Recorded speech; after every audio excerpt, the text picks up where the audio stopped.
going out to Megan in Texas, who wants to talk about the caller on Rush. Thanks for calling in, Megan. Glad you're from Texas as well. How are you? And thanks for calling. You're on the air.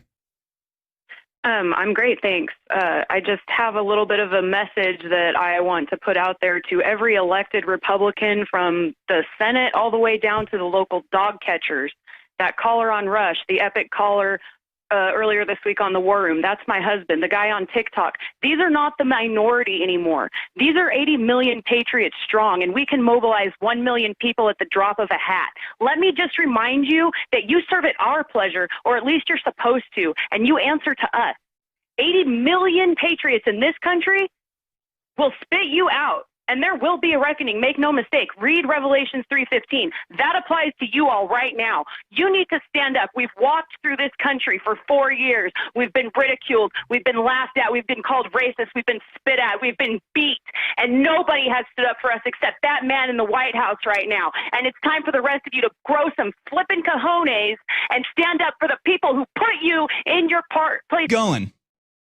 That's all I've got to say. I'm done. I've got 3 little girls. I've got a baby boy. You're not taking my country from me. You're not taking my country from them. I voted Republican I'm 32 years old. I voted Republican since I was 18 years old. I ran out of California because the commies took over there. I came to Texas because, God forbid, I want some freedom in my life.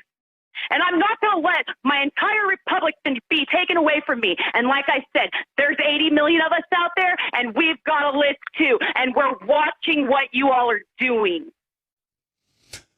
Whew, I love it, Megan. My God, that is exactly what I needed today. Because you're exactly right. I think this is how a lot of us are feeling. I think there's 80 million of us who are sick and tired of having to depend on these utter cowards who do absolutely nothing in return. It's utterly infuriating. And yeah, we're not going to stand for it. We're not just going to sit here and roll over because you say that the election is over, because you refuse to investigate, because you refuse to act, because you're scared of what these literal terrorists on the left are doing. I tweeted out yesterday, like, literal, actual, legitimate threat to our democracy is that you have people in places like the Pennsylvania legislature or the Wisconsin or Michigan local power structure that are having their lives threatened and their children's lives threatened on stream, on camera, on Zoom, of these other leftists on there saying, we know where your children go to school, and your great grandchildren will think of you like Hitler. They'll think of you like,